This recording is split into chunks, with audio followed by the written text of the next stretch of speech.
Isang hindi inaasahang talento ang nakapagligtas ng isang kumpanyang nagkakahalaga ng bilyon mula sa pagbagsak. At ang mga sumunod na pangyayari ay lubos na nagbago ng kanyang buhay magpakailanman. Pero bago tayo lumubog sa kwento, sabihin mo muna sa komento, saan ka nanonood ngayon? At kapag tapos na tayo, huwag kalimutang i-rate ang kwento mula 0 hanggang 10. Ngayon, umupo ka na at mag-enjoy. Akala ni Cristina Fernandez, isa lang itong karaniwang delivery. Pumasok siya sa gusali, hawak ang kahon ng pizza, inisip na karaniwan lang. Ihahatid ang pagkain, baka makakuha ng tip at aalis. Pero kakaiba ang pagkakataong ito. Ang nadatnan niya ay ganap na kaguluhan. Nasa panic mode ang opisina. Ang mga tao sa business suits ay nagmamadali sa iba't ibang direksyon. Tuloy-tuloy ang pagtunog ng mga telepono. Malalaking screen sa dingding ang nagpapakita ng mga pulang error messages at mga linya ng di maunawa ang code. Para bang nasa bingit ng pagbagsak ang buong gusali. Sa gitna ng lahat ay nakatayo ang isang matangkad na lalaki na gusot ang buhok. Sumisigaw ng mga utos na walang nakakasunod. Siya si Roberto Ferrer, ang CEO ng TechNexus, isa sa pinakamalalakas na kumpanyang teknolohiya sa bansa. Nanginginig ang kanyang kamay habang sumisigaw, lahat mawawala sa atin. Kung hindi natin ito maayos ngayon, bilyon ang mawawala. Natigilan si Cristina, itinaas niya ang pizza at pabirong sinabi, Hoy, nandito na ang pizza nyo. Wala ni isa ang lumingon. Lumapit siya diretso kay Roberto na halatang bibigay na at mas mariing sinabi, Sir, nandito na ang pizza nyo. Humarap siya, puno ng galit at stress ang mga mata. Pulang-pula ang mukha at basang-basa ng pawis. Hindi mo ba nakikita ang nangyayari?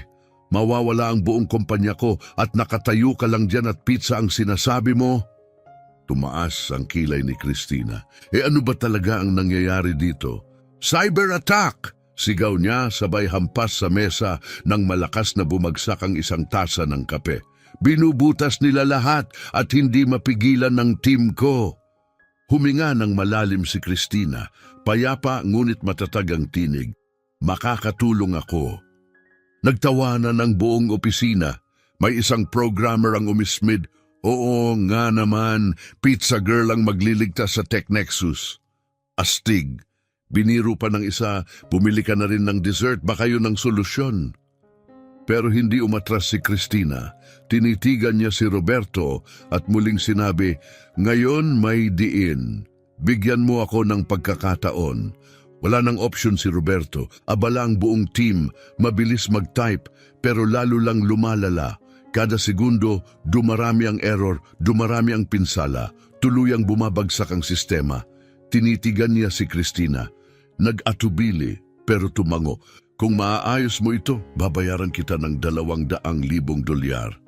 Ngumiti si Cristina, mahinahong inilapag ang kahon ng pizza at sinabi, Ang ganong pera, mababago ang buhay ko. Umupo siya, dahan-dahang inilayo ang isang programmer at nagsimulang mag-type. Tahimik na nanood ang mga dating nangungutya. Kumakaway ang kamay ni Cristina sa keyboard na parang kidlat. Dumadaloy ang mga linya ng code sa screen at binabasa niya ito na parang simpleng Ingles lang. Maya-maya sinabi niya, Kailangan ko ng isa pang computer. Ngayon din, agad may nagabot ng laptop.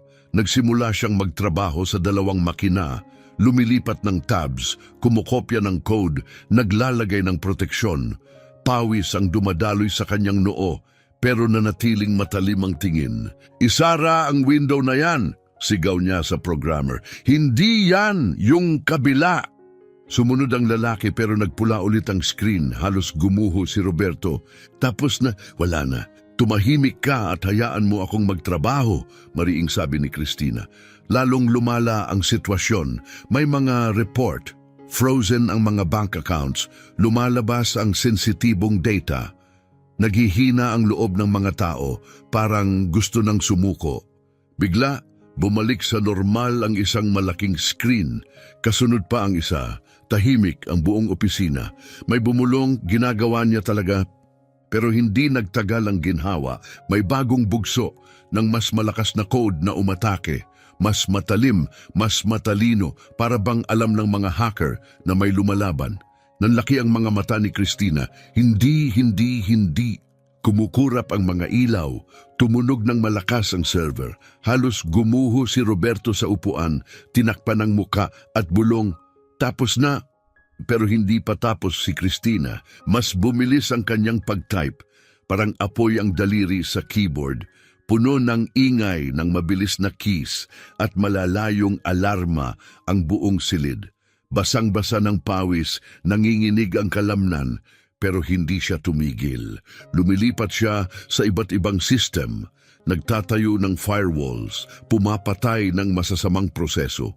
Bawat galaw, isang laban, hindi lang para iligtas ang kumpanya, kundi para hawakan ang isang pagkakataon na magbabago ng kanyang buhay. Tumigil ang oras, walang nagsalita. Ang tanging naririnig ay ang tunog ng mga server at ang walang humpay na pagtatype ni Christina. Hanggang biglang isang screen ang kumislap ng berde. Kasunod ang isa pa at isa pa. Sa ilang sandali, lahat ng screen ay naging berde. Naibalik ang sistema. Huminga ng malalim si Christina, nanginginig ang mga kamay. Tapos na, anya. Sumabog ang buong opisina sa palakpakan at hiyawan. Lumapit ang mga tao, may pumapalakpak, may nananatiling tulala. Tinitigan siya ni Roberto na parang nakakita ng imposibleng bagay. Dahan-dahang binuksan ang leather folder, kinuha ang isang tseke at inilagay sa kanyang kamay. $200,000. "You just saved billions," wika ni Roberto.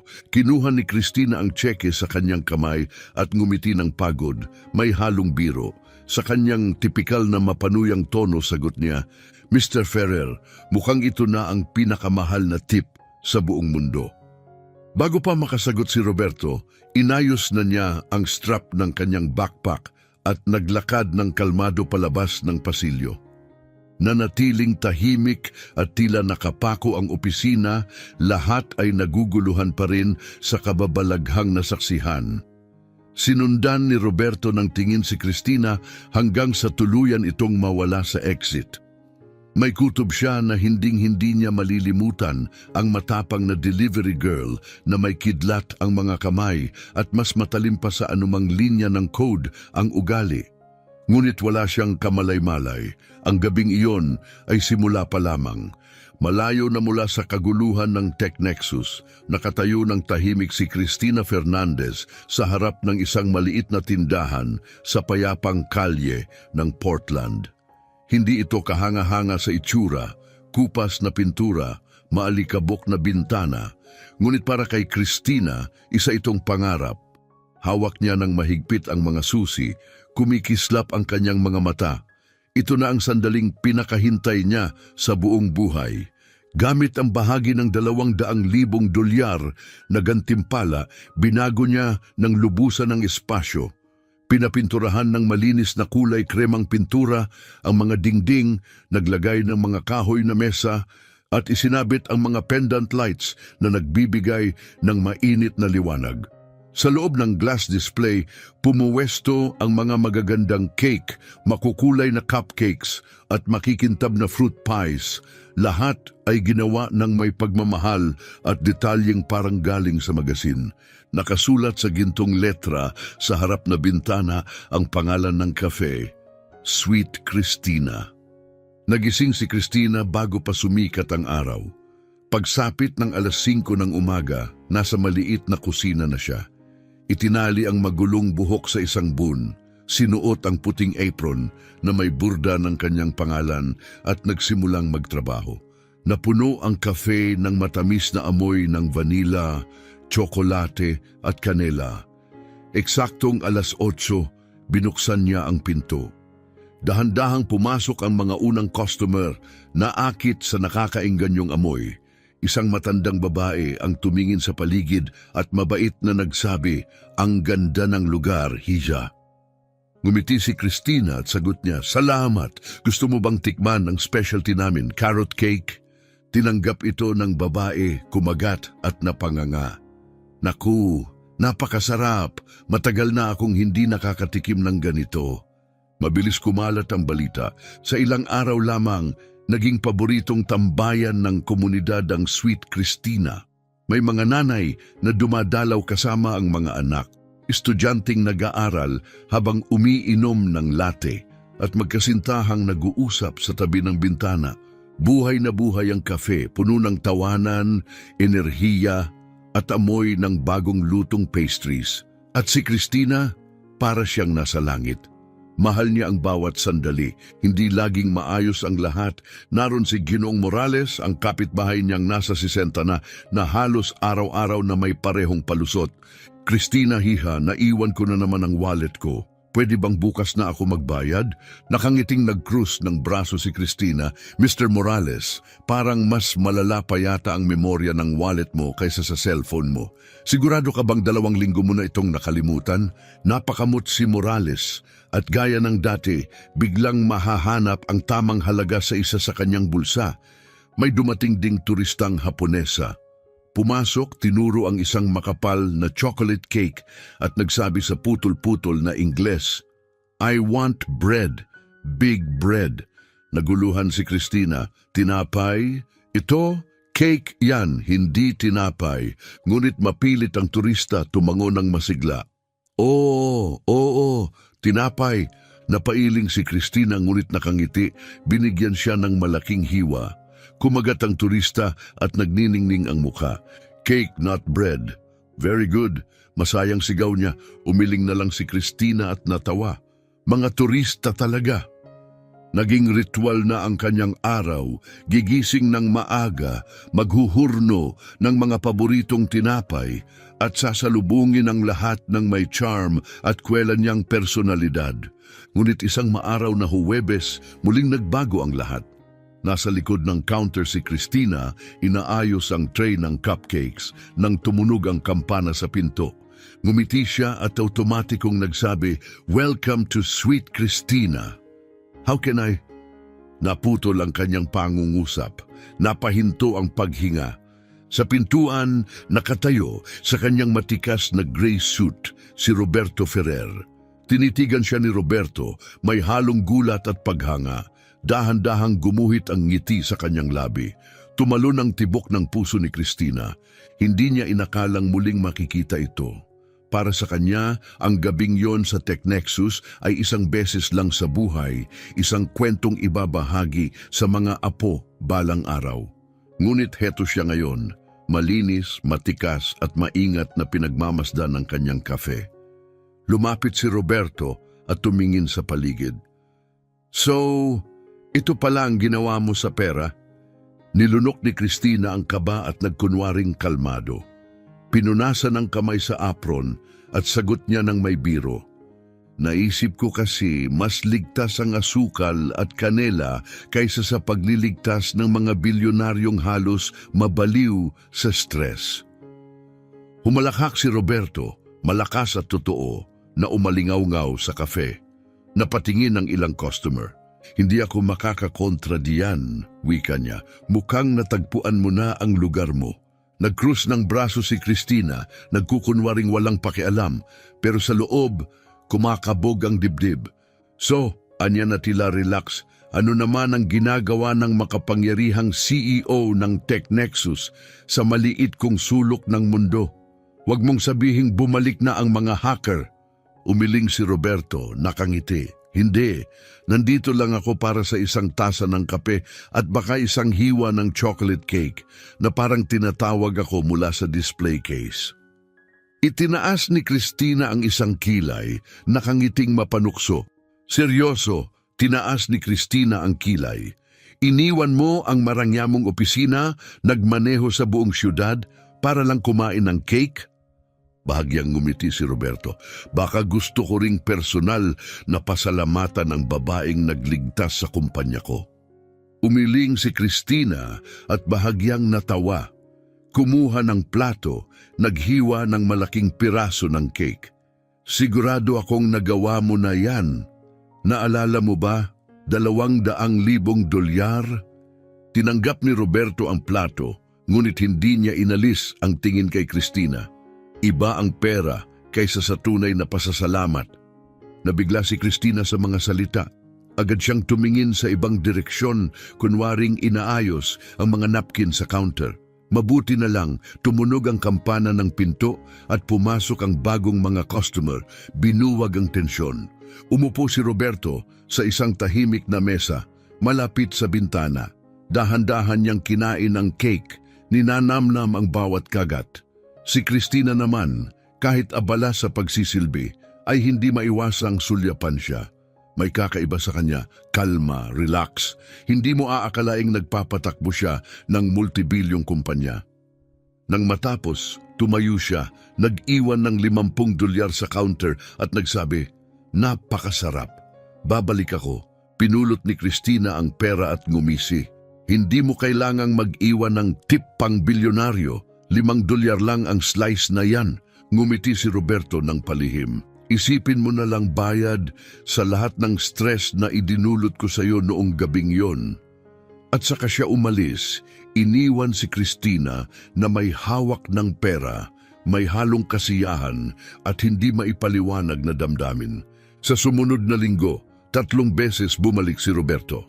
Laging bandang 3:00 ng hapon, eksakto kapag humuhupa na ang dagsa ng mga tao at nakakahinga na si Christina.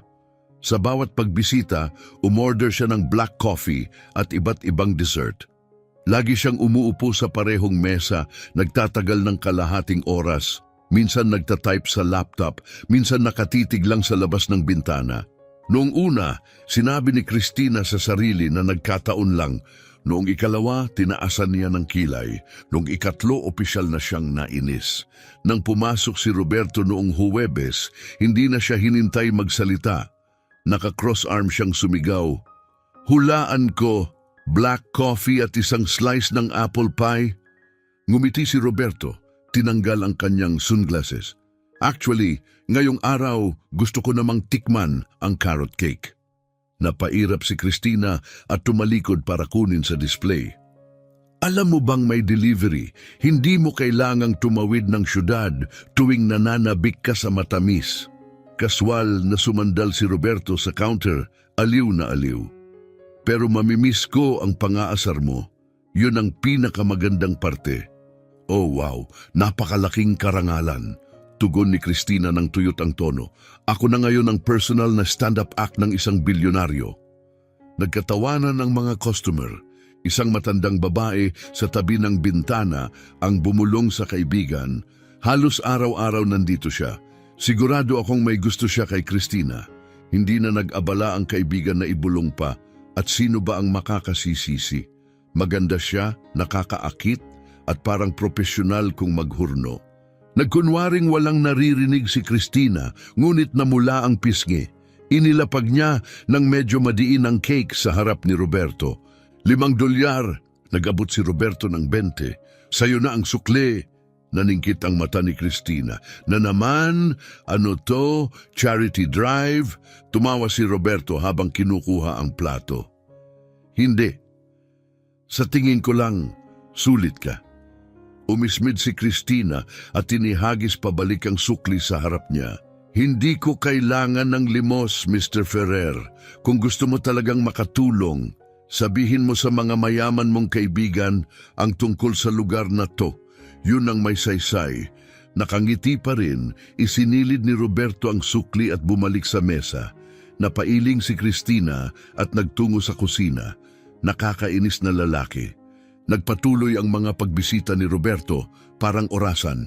Darating siya, i-order ang nakasanayan, magbibitaw ng matalinong biro at sasalubungin ni Christina ng mapanuyang sagot. Ang mga regular na customer ay nasanay na rito, parang nanonood ng live show.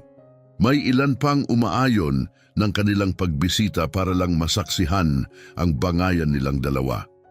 Isang hapon ng Biyernes, habang kumakain si Roberto ng chocolate cupcake, sinabi niyang parang wala lang, "Alam mo ba, hindi pa rin ako tumitigil sa pag-iisip tungkol sa gabing iyon."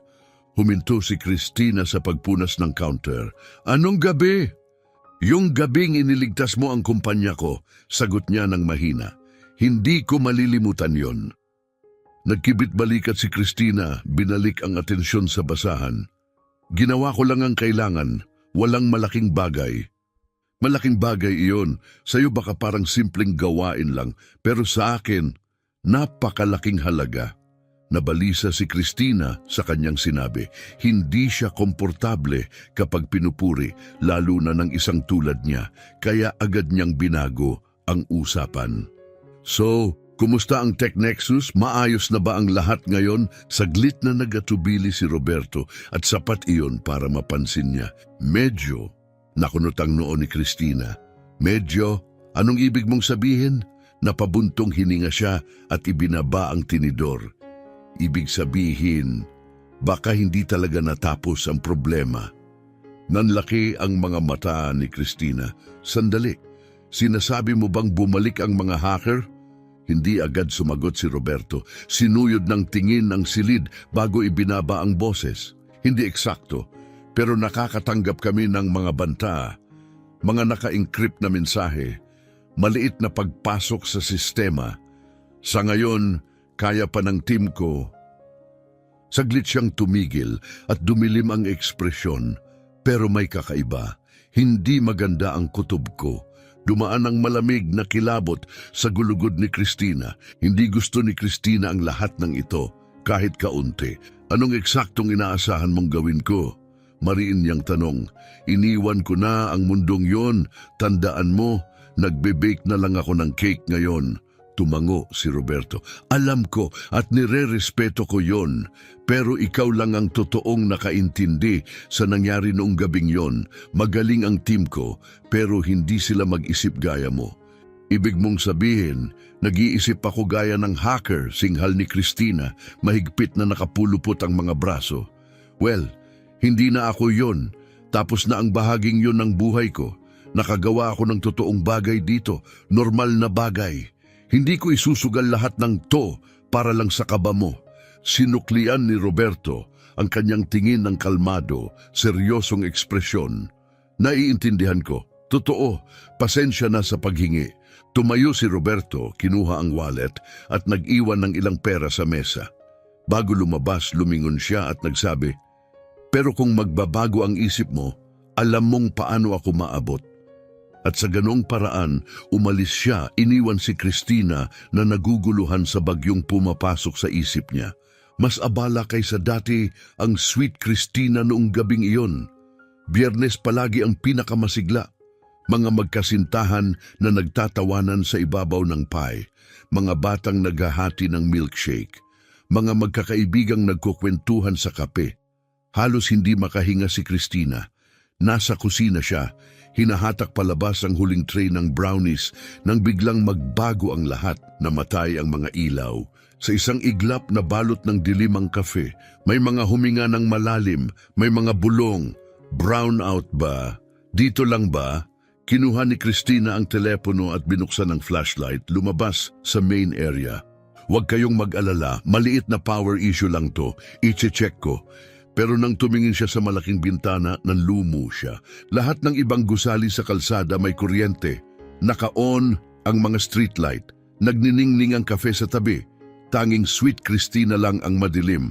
Pagkaraan, sa kabila ng kalsada, napansin niya ang isang lalaking nakasuot ng maitim na suit. Nakatayo lang, nakatingin ng direkta sa kafe. Nang mapansin nitong nakita siya ni Christina, bigla itong tumalikod at naglakad palayo, naglaho sa mga anino. Nanikip ang sikmura ni Christina.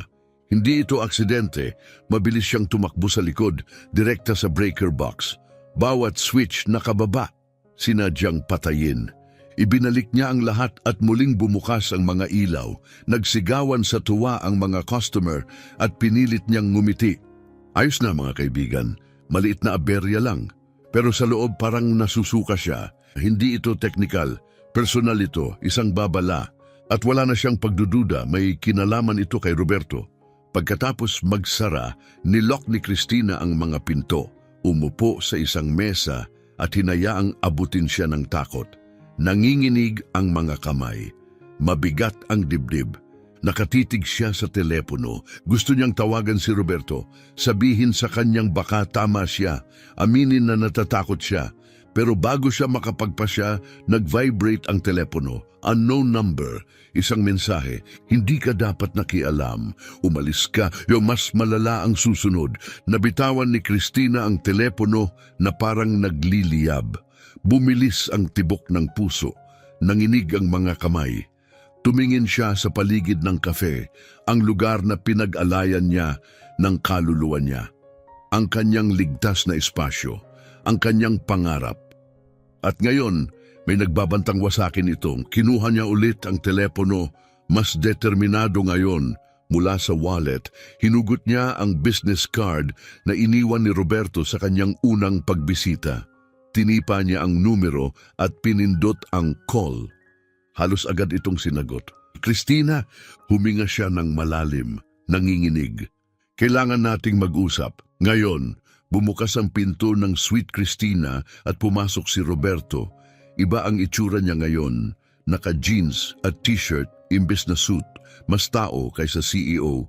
Unang beses na nakita ni Cristina siyang ganon. Nasa mesa na siya, hawak ang telepono, maputla at halatang naguguluhan. Agad siyang naupo si Roberto sa tapat. Anong nangyari? Tahimik na inabot ni Cristina ang telepono. Binasa niya ang mensahe, nanigas ang panga. Kailan dumating to? Mga kalahating oras na ang nakalipas, sagot niya. Pagkatapos mamatay ang ilaw. Hindi lang basta namatay, dagdag niya. May nag-flip ng breakers, sinadya, bahagyang nag-crack ang boses niya.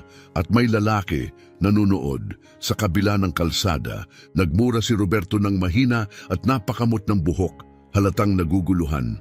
Alam nila, sabi niya ng mabigat, alam nilang tinulungan mo ako. Ibig sabihin, nasa radar ka na nila. Napatawa si Cristina, mapait. Ayos, mga customer na cake ang gusto. Tapos may mga cybercriminal na nagmamanman sa akin. Parang nasa twilight zone na ako. Pero hindi natawa si Roberto. Seryoso at puno ng pagkakasala ang mga mata niya. Cristina, pasensya na, hindi ko kailanman gustong madamay ka rito. Umupo ng patalikod si Cristina, hinagod ang mukha ng dalawang kamay. Huli na, nandito na ako. Nahanap nila ako. Tumingin siya kay Roberto, mababa ang boses. Kaya sabihin mo, ano bang kailangan mo sa akin? Hindi nag-atubili si Roberto. Kailangan kong gawin mo ang pinakamagaling mong gawin. Sundin ang instincts mo. Alamin kung sino ang nasa likod nito. Nakatitig si Cristina diretso sa mga mata ni Roberto.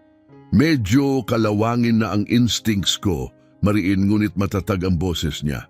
Ngayon, ang kaya na lang ng mga kamay ko ay maghalo ng cake batter, hindi mag-crack ng code. Hindi nawawala yan, sagot ni Roberto. Parang bisikleta lang, umismid si Cristina. Oo, ang bisikleta hindi nagpapadala ng death threats. Sa kabila ng tensyon, bahagyang ngumiti si Roberto. Fair point. Sandaling natigilan si Cristina, nag-isip. Pagkatapos ng malalim na buntong hininga, tuluyan siyang bumigay. Sige, tutulong ako pero may isang kondisyon. Sabihin mo, titigilan mo na ang araw-araw na pagpunta rito na parang nawawalang tuta. Natatakot ang mga regular kong customer. Tumawa si Roberto, halatang nakahinga. Deal! Sa mga sumunod na araw, namuhay si Cristina ng dobleng buhay. Sa umaga, siya ang masayahing cafe owner. Nakangiti sa mga customer, nagbubuhos ng kape, naghiwa ng cake. Pero pagsapit ng gabi, sa likod na silid ng kafe, dalawa ang laptop na nagliliwanag. Pinalibutan ng code, gumagalaw ang kanyang mga daliri ng mabilis at eksakto. Araw-araw, ipinapasa ni Roberto ang mga report, mga kakaibang glitch, cyber attacks, system errors, maliit, kalat sa iba't ibang departamento, mapanlin lang, kontrolado, parang mga pagsubok. At nakita ni Cristina ang pattern, iisang grupo ang nasa likod. Pero ngayon, mas maingat sila, mas tutok, at yon ang kinabahala niya. Isang hapon, habang tinutulungan niya ang isang matandang babae pumili sa lemon pie at cheesecake, napansin niyang muli si Roberto sa counter, parehong ekspresyon, parehong presensya. Nagtiklop siya ng braso. May deal tayo. Alam ko, sagot ni Roberto, pero kailangan kitang makita, personal. Tinaasan siya ng kilay ni Christina. Hulaan ko, may panibagong attack? Hindi, sagot niya ng mahina. Gusto lang talaga kitang makita. Natigilan si Christina, para siyang kabado, totoo. Napakurap si Christina. Sige, umupo ka na lang. Bibigyan kita ng kape bago ka pa magsabi ng kung ano-ano pang kakaiba. Sumunod si Roberto, bumalik sa paborito niyang mesa. Nagpakulo ng 2 kape si Christina at sumama sa kanya, isang bagay na bihira niyang gawin. Napansin iyon ng ibang customer, nagsimula silang magbulungan. Dahan-dahang hinalo ni Roberto ang inumin. Alam mo, ilang taon akong nalibing sa trabaho. Nakalimutan ko na kung ano yung pakiramdam na makipag-usap lang sa isang tao.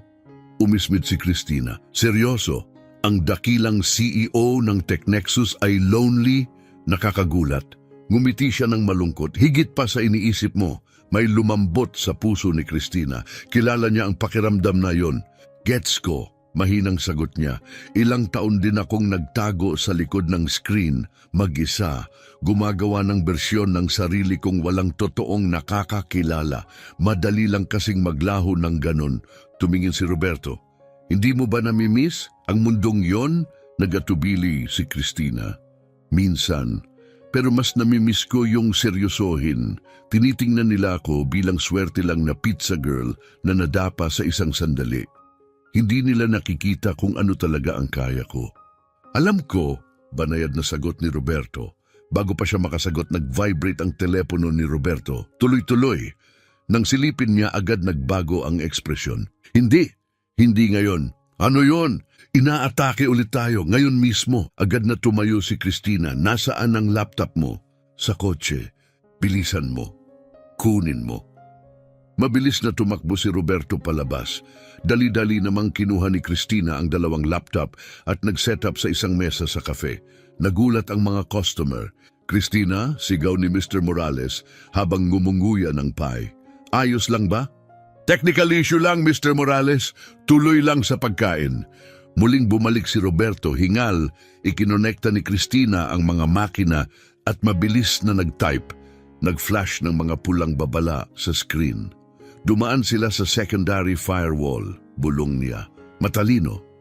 Unti-unting nagtipon ng mga customer, nanonood habang lumilipat-lipat siya sa 3 screen, nagtatayo ng harang, naghihiwalay ng breaches, naglulunsad ng counter processes. Movie ba to? Tanong ng isang bata. Mas maganda pa sa movie, bulong ng kanyang nanay. Pero walang pakialam si Christina, buo ang konsentrasyon. Tahimik na nakatayo si Roberto sa tabi, alam niyang huwag istorbohin.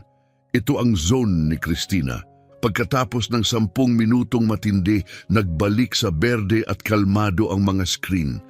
Bumagsak si Christina sa upuan, pagod na pagod. Nagpalakpakan ng kafe, nagulat siya sa kanatawa. Okay mga kaibigan, tapos na ang palabas, balik na sa cake. Maingat na inilagay ni Roberto ang kamay sa balikat niya.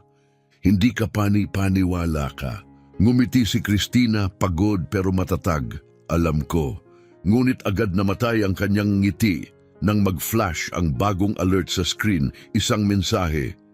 Hindi ka dapat bumalik. Nanlamig ang dugo niya, ipinakita niya kay Roberto. Binasa niya ito, mahigpit ang panga. Alam nilang kasama ka ulit.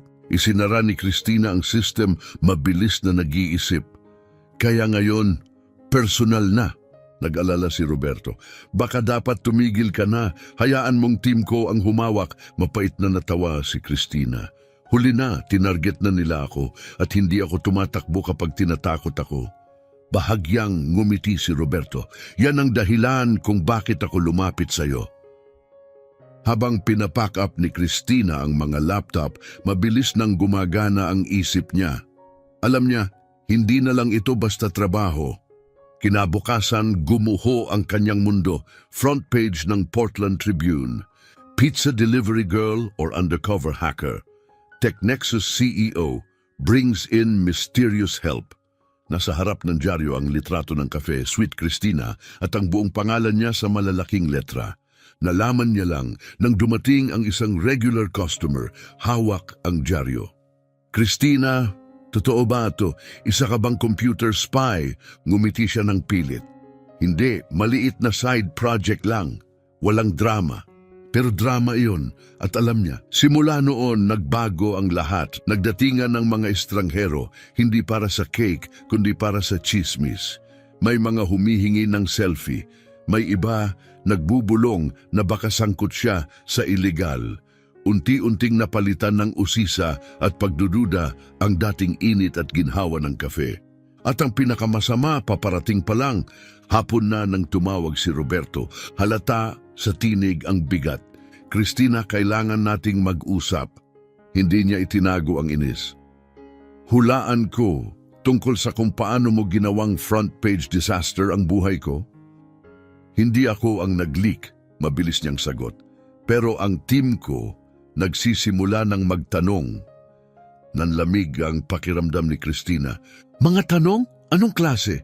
Nagatubili si Roberto. Iniisip nila baka ikaw mismo ang may pakana na sinadya mong iligtas ang kumpanya para makuha ang tiwala namin.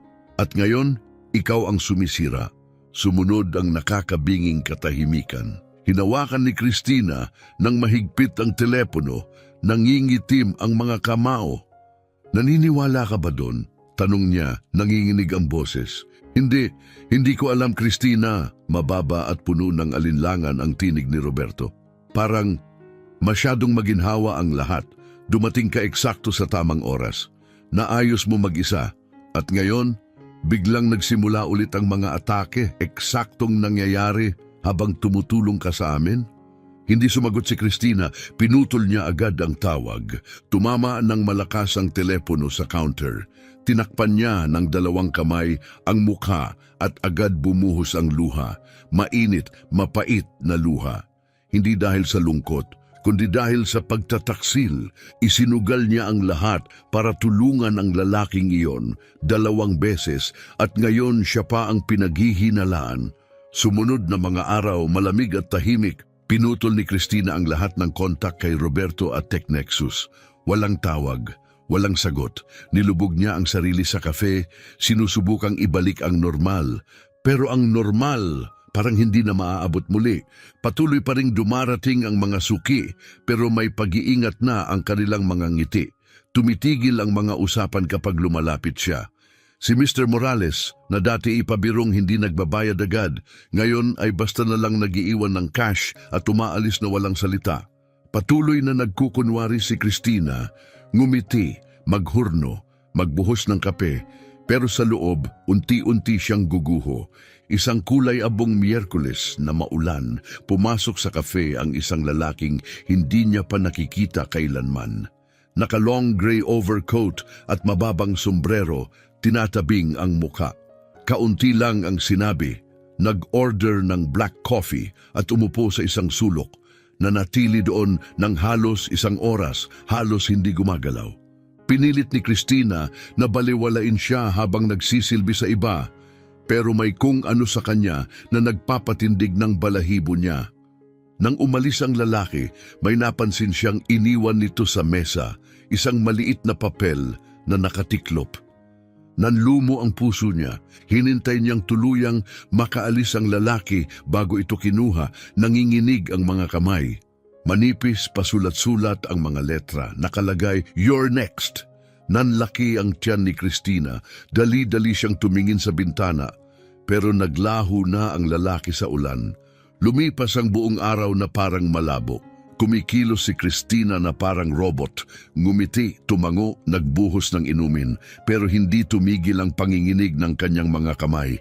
Nanatili ang takot at tuluyang nanahan. Pagsapit ng gabi, habang lumulubog ang araw, dumating si Roberto. Basang-basa sa ulan, puno ng pagsisisi ang mukha. Nakita siya ni Christina sa bintana at kumulo ang dugo niya. Pumasok si Roberto pero hindi man lang siya tumingin. "Lumabas ka," malamig niyang sabi. "Please," mahinang wika ni Roberto. "Pakinggan mo lang ako, mali ako. Hindi ko dapat pinagdudahan ka." Sa wakas, tiningnan siya ni Christina. Matalim ang mga mata, puno ng galit. "Akala mo ba sapat na ang sorry para burahin ang lahat?" Nanginginig sa galit ang tinig niya. "Inakusahan mo akong kalaban, Roberto, pagkatapos ng lahat ng ginawa ko para sa'yo. Alam mo kung anong isinugal ko para lang matulungan ka. Alam ko, mahina niyang tugon. Pinilit ako ng team ko, pinaikot ako ng media at pinapasok ko ang pagdududa. Duwag ako at nakikita ko na ngayon iyon. Tama ka, duwag ka nga. Lumapit si Roberto. Hayaan mong itama ko ito. Hindi, singal ni Cristina. Lumabas ka ng kafe ko bago ko ihagis sa iyo ang cake. Bahagyang ngumiti si Roberto. Hulaan ko, hindi strawberry? Hindi kahit kailan. Dahan-dahan siyang tumango. Alam niyang nagkamali siya. Walang dagdag na salita. Tumalikod siya at lumabas muli sa ulan. Tahimik ulit ang kafe. Nilinis ni Cristina ang counter. Pinatay ang mga makina. Inayos ang mga upuan. Ang huling customer umalis bandang 8:00. Naglakad siya sa pinto para ilock at napatigil. Spray-painted sa malalaking pulang letra sa labas ng bintana, "You will pay." Bago pa siya makagalaw. Crash! Bumagsak ang malaking bintana, nagkalat ang bubog sa lahat ng direksyon. Napasigaw si Cristina, bumagsak sa sahig, tinakpan ang ulo habang bumabagsak ang mga piraso sa paligid niya. Nang humupa ang tunog, umupo siya, hingal, nanginginig ang mga kamay. Wala na ang bintana, malakas ang hangin at ulan na pumapasok sa loob. Sa gitna ng pagkawasak, may nakahulog na bato, may nakabalot na papel. Nanginginig ang mga daliri niya nang basahin, "This is your final warning." Wala nang pagdadalawang isip, denial ni Cristina ang numero ni Roberto, halos hindi matamaan ang mga digit. Nang sagutin niya, nagsalita siya sa nanginginig na tinig, "Binato nila ang bintana ko." Bulong niya, "Roberto, natatakot ako." "Huwag kang gagalaw," agad niyang sagot. "Diyan ka lang. Papunta na ako." Ibaba ni Cristina ang telepono, naupo sa gitna ng bubog. Niyakap ang mga tuhod. Hindi lang siya takot, wasak siya. Lahat ng itinayo niya, ang pangarap niya, unti-unting sinisira. At hindi niya alam kung paano ito pipigilan. 15 minuto ang lumipas, dumating si Roberto, dumaan sa sirang pinto. Basang-basa ang damit, hingal. Nakita niya si Cristina, nakabaluktot sa sahig at agad lumapit. "Nasaktan ka ba?" Umiling siya, maliit ang boses. "Takot lang." Yumuko si Roberto at mahigpit siyang niyakap. At sa unang pagkakataon, hindi siya umatras. Hinayaan niyang bumagsak ang sarili sa yakap na iyon, sa tanging lugar na muling naging ligtas kahit sandali lang. "Hindi ko hahayaang saktan ka ng kahit sino," bulong ni Roberto. Mahigpit siyang yakap. "Pangako." Dahan-dahang kumalas si Cristina, pinahid ang mga luha gamit ang manggas ng kanyang hoodie. "Hindi mo kayang ipangako yan." Mahina ang boses ni Cristina, marupok. Mas malakas sila kaysa sa inakala natin. Tinitigan siya ni Roberto sa mga mata. Kung ganon, mas lalakas din tayo. Maingat niyang inalalayan si Cristina na tumayo, matatag ang kanyang mga kamay na nakahawak sa kanya. Nanginginig pa rin siya, pero pinilit tumindig, pinipigilan ang pagguho ng loob. "Hindi ka pwedeng manatili rito ngayong gabi," sabi ni Roberto, sinusuyod ng tingin ang pagkawasak ng kafe. Delikado. Pinunasan ni Cristina ang kanyang mga pisngi, pilit na nagpapakatatag. "At saan naman ako pupunta? Hotel? Alam na nila kung saan ako nakatira, kung saan ako nagtatrabaho. Akala mo hindi nila ako matutuntun kahit saan ako magtago?" Natigilan si Roberto, saka malalim na huminga. "Sumama ka sa akin. Tumuloy ka sa penthouse ko ngayong gabi, ligtas doon. May 24-hour surveillance, camera sa bawat palapag, alarm system na pang high-tech." Tinaasan siya ng kilay ni Cristina, tinatakpan ng takot ng sarkasmo. Ganon. "Ako na ngayon ang personal guest mo. Ang galing namang timing." "Hindi ito tungkol doon," banayad ang tinig ni Roberto. "Gusto ko lang naligtas ka." Tumingin si Cristina sa paligid, sa nabasag na salamin, sa malamig na hangin na pumapasok sa butas ng kanyang pangarap, sa kafe na itinayo niya mula sa wala. Pumikit siya saglit sa kadahan-dahang dumilat. "Sige, pero ngayong gabi lang." Makaraan ang 40 minuto. Nakaupo si Cristina sa malambot na leather seat ng itim na BMW ni Roberto. nakatanaw sa bintana habang nagbabago ang tanawin ng lungsod. Lumalawak ang mga kalsada, tumataas ang mga gusali, pinalitan ng karangyaan ng pamilyar, mas malinis, mas makinang, mas mayaman. Pagdating nila sa matayog na glass tower na tinitirhan ni Roberto, para bang pumasok si Cristina sa ibang mundo. Napatigil siya sa bungad ng penthouse, walang masabi, floor-to-ceiling windows ang nagpapakita ng nagliliwanag na skyline ng Portland. Maluwag, moderno, puno ng designer furniture at high-tech na kagamitan. Parang hotel lobby ng hinaharap. Habang naglalakad sila, automatikong nagbukas ang mga ilaw. Isang malambot na boses ang lumabas sa nakatagong speakers. "Welcome back, Mr. Ferrer." Namilog ang mga mata ni Cristina. "Nagsalita ba ang apartment mo?" Tumawa si Roberto, inaalis ang coat. "Smart system yan, kontrolado ang lahat, ilaw, temperatura, pati seguridad." Naglakad-lakad si Cristina sa living room, hinahaplos ang mga gamit na parang baka mabasag. "Mas matalino pa yata ang ref mo kaysa sa akin, nakaka-depress." Binuksan niya ang ref, laman nito, bottled water, green juice at mga frozen gourmet meals. Tiningnan niya si Roberto. "Alam mo bang pwede ka ring bumili ng totoong pagkain, itlog, gatas, mantikilya?" Napakamot siya, parang nahihiya. "Madalas kasi akong kumakain sa labas." Siyempre, rule number 1 ng mayayaman, huwag magluto. Nagpatuloy si Cristina sa pag-iikot, sumilip sa banyo, saka bumalik na may naguguluhang mukha. May bathtub ka na may ilaw, may sound system at parang hot tub ang jets. Samantalang shower ko, hirap uminit. Unang beses sa ilang oras, tawa ng malakas si Roberto, tunay na tawa. "Kung gusto mong gamitin, iyo na. Tempting. Pero business muna, ano bang meron ka galing sa Tech Nexus?" Pumasok si Roberto sa opisina, bumalik na may makapal na folder at isang flash drive. Hinila ko ang ilang internal files, transaction logs mula 6 na buwan ang nakaraan. Kinuha ni Cristina ang folder, umupo sa couch at inilatag ang mga papel sa mesa. Binuksan ni Roberto ang laptop at ikinabit ang drive. Mabilis na lumipad ang mga mata ni Cristina sa bawat dokumento, sanay at matalim. Lumipas ang mga minuto, naging oras. Nagsusulat siya ng notes, nagko-cross-reference ng pangalan at halaga, palipat-lipat sa digital files at paper trails. Tahimik lang si Roberto, pinagmamasdan ang kanyang konsentrasyon, namamangha, hanggang sa bigla siyang napatigil. "Roberto, tingnan mo to." Itinuro niya ang isang column ng financial transactions. Maliliit na halaga, hindi sapat para mag-trigger ng alarm, pero tuloy-tuloy. Papunta sa offshore account sa Cayman Islands. Lahat authorized internally, lumapit si Roberto. "Galing to sa finance system namin, hindi dapat lumusot ang approvals na to." Nagpalit ng tab si Cristina, sinundan ang mga pirma ng approval papunta sa isang pangalan.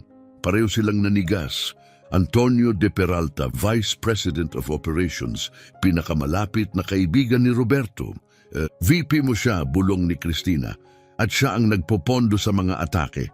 Bumagsak si Roberto sa couch, tuliro. "Hindi. Kaibigan ko si Antonio, simula pa lang, kasama ko na siya. Kaibigan man o hindi, hindi nagsisinungaling ang mga ito," Marin, nasagot ni Cristina. Nagsimula ang transfers 1 buwan bago ang unang breach.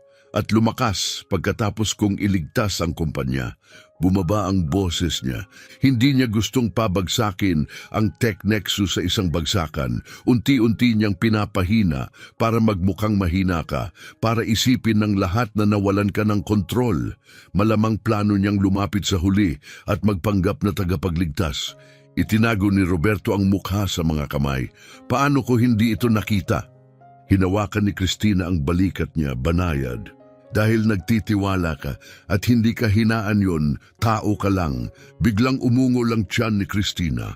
Napatawa siya ng alanganin. "Sorry, hindi pa ako kumakain mula tanghali." Agad tumayo si Roberto. "Mag-o-order ako." "Huwag na, nakita ko na ang ref mo, parang museo ng mga nakaligtaang pagkain. Ako na ang magluluto. May flour ka ba? Asukal? Itlog?" Natigilan si Roberto. Sa tingin ko wala. Umikot ang mga mata ni Christina. Siyempre wala. Siyempre wala, sagot ni Christina, nakatingin sa halos walang lamang ref na parang na-offend. Pero ayos lang, ang improvisation ng specialty ko. Naghalongkat siya sa mga cabinet, nakakuha ng almond flour, pulot, dark chocolate, at ilang hinog na prutas. Hindi gaanong marami, pero sapat.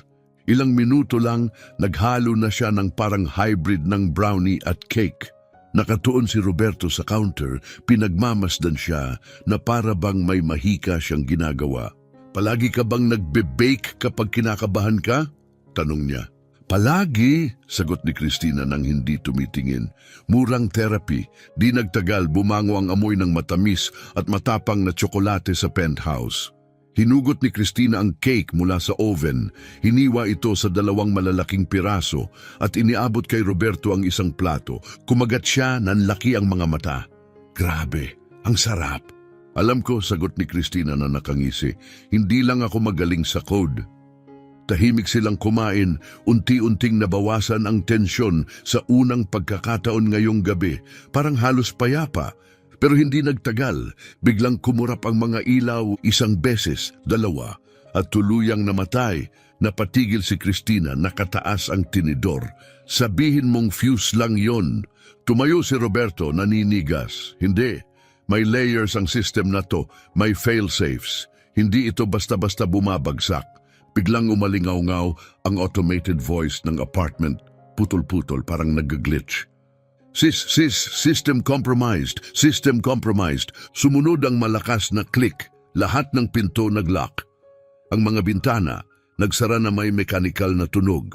Dali-daling tumakbo si Christina sa front door, hinatak ang handle, wala, solidong sarado. Roberto, may kaba na sa tinig niya, nakakulong tayo. Hinugot ni Roberto ang kanyang telepono pero patay ang screen. Walang signal. Kinuha ni Christina ang laptop pero walang internet. Nanlaki ang mga mata niya. Hinahack nila ang buong system ng apartment mo, sabi niya. Nakulong tayo. Muling bumalik ang mga ilaw pero ngayon pula. Kumukutitap, nagbubuga ng aninong parang dugo sa buong kwarto. Intruder detected. Intruder detected. Paulit-ulit ang boses, distorted, robotic. Alam nila na may natuklasan tayo, bulong ni Christina, nanunuyo ang lalamunan. At ngayon, ikinukulong nila tayo. Dali-dali siyang bumalik sa laptop sa mesa. Naka-freeze na ito. Pulang code ang bumabaha sa screen. Walang tumutugon. Kinontrol na nila lahat, sabi niya, mabilis na nag-iisip. Remote na ito, lahat. Sinubukan ni Roberto buksan ang pinto gamit ang brute force. Walang silbi, hingal niya. Na-seal ng system lahat. Walang override. Smart home, balik ni Christina, may halong sarkasmo. Siyempre wala. Pinapasok mo ang teknolohiya sa buong buhay mo at ngayon bumaliktad sa'yo. Galing. Patuloy ang pulang pagkurap ng ilaw, paulit-ulit ang boses. System compromised, exit blocked. System compromised, exit blocked. Pinilit ni Christina huminga ng malalim, tinataboy ang panic. Kailangan ng solusyon, mabilis.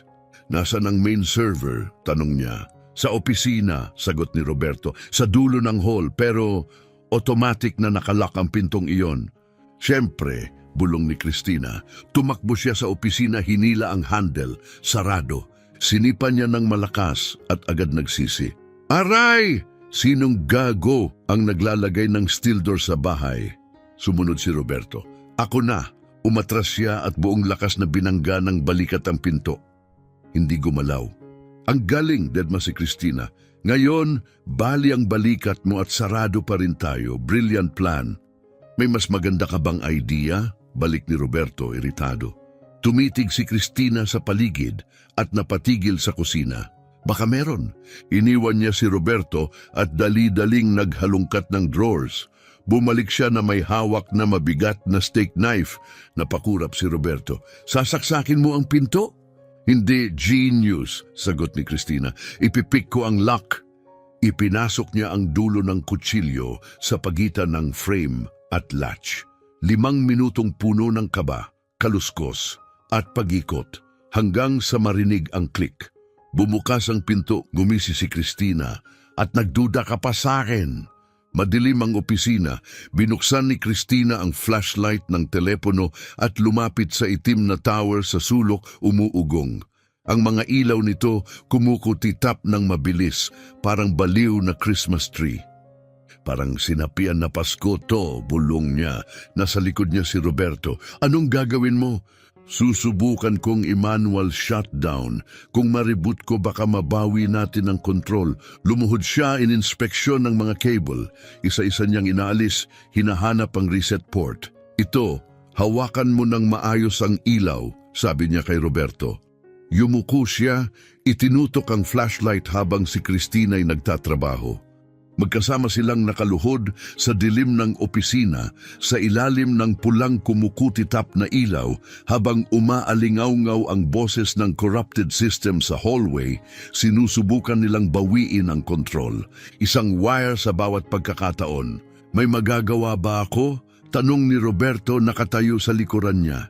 Oo, sagot ni Christina nang hindi lumilingon. Lumayo ka sa mamahaling keyboard. Napatunayan mo nang hindi ka exactly tech-savvy.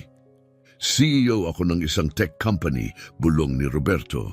At kahit ganon, sagot ni Christina, sabay sulyap, hindi mo alam ang pinagkaiba ng Ethernet cable at power cord.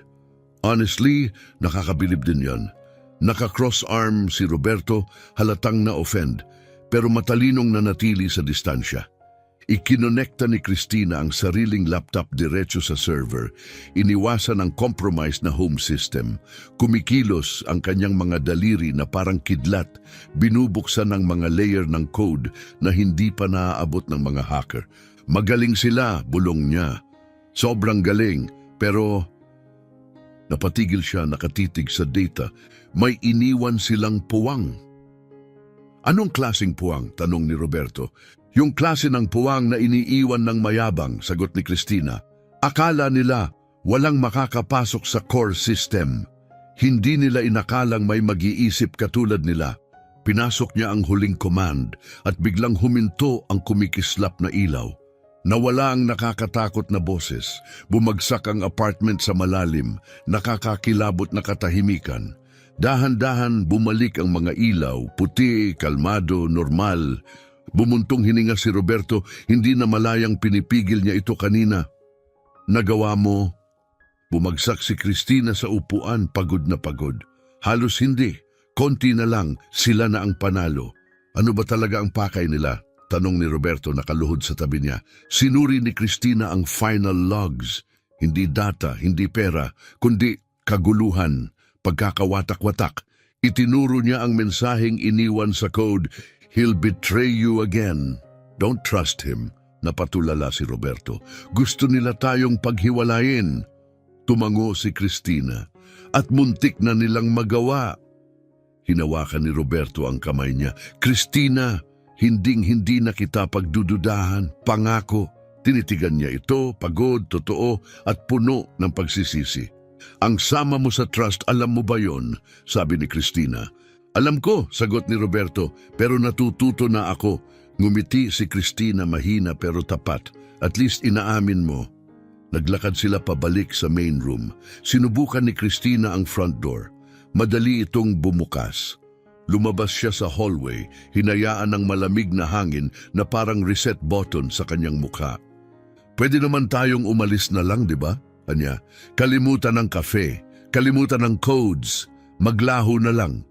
Bubuka pa lang ang bibig ni Roberto nang biglang tumunog ang telepono niya. Sinagot niya ito, unay kaswal, pero mabilis na nagbago ang ekspresyon mula sa pagtataka hanggang sa pagkabigla. Ano, sigurado ka kailan nangyari? Sige, salamat. Ibinaba niya ang tawag, maputla ang muka. Yun ang private investigator na inupahan ko ilang linggo na ang nakalipas. Para kay Antonio? Tanong ni Christina.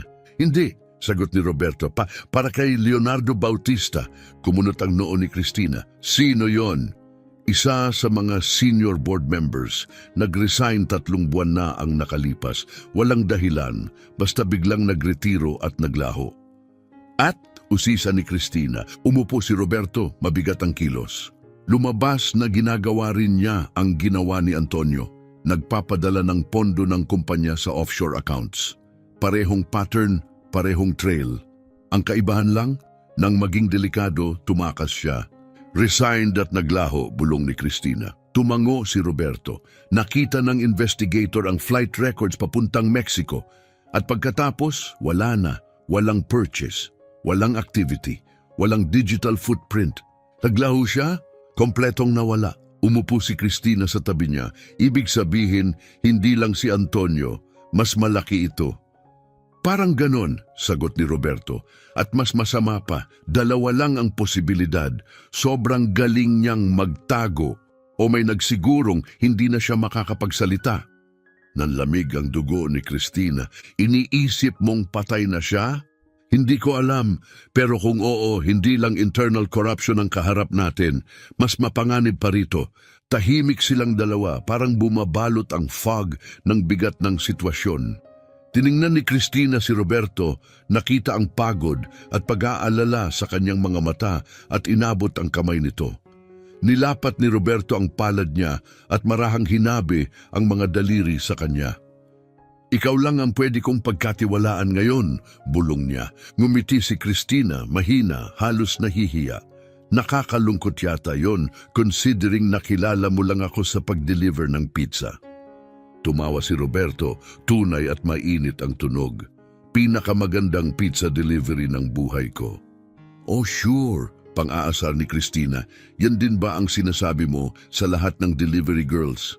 Sa mga nagliligtas lang ng kumpanya ko, sagot niya, at pumapasok sa kusina ko para mag-bake ng cake habang may cyber crisis. Natawa rin si Cristina, tunay na tawa. Matagal na mula nang may naramdaman siyang gaan. At sa unang pagkakataon matapos ang maraming araw, nakaramdam siya ng munting sulyap nang hindi niya pinayagan kanina pa. Pag-asa. O baka mas higit pa. Tumingin ulit si Roberto pero ngayon iba na, hindi lang siya ang tech genius o ang sarcastic cafe owner. Nakikita niya si Cristina, buo, totoo. Cristina, mabilis niyang tinaas ang kamay. Wag, anuman ang sasabihin mo, wag na lang muna. Napakurap si Roberto. Pagod tayo, trauma tayo, at muntik na tayong mapatay ng killer smart house mo. Hindi ito ang tamang oras para sa emotional confessions. Ngumiti si Roberto at sumandal. Fair enough, tumayo si Cristina at naginat. So may guest room ba ang floating tech palace na to? Kasi kailangan ko ng tulog bago pa magkaroon ng bagong hacker drama. Pangalawang kwarto sa kaliwa, sagot ni Roberto. Perfect, lumingon siya dito. At Roberto? Ya? Salamat sa hindi pag-iwan sa akin mag-isa ngayon. Matagal siyang tinitigan ni Roberto. Always, nagising si Cristina sa amoy ng bagong timplang kape. Sandali siyang naguluhan kung nasaan. Pero ang malambot na kama, ang malalawak na bintana, at ang katahimikan ay nagpapaalala. Nasa penthouse siya ni Roberto. Mas malaki pa kaysa sa buong sala niya ang guest room.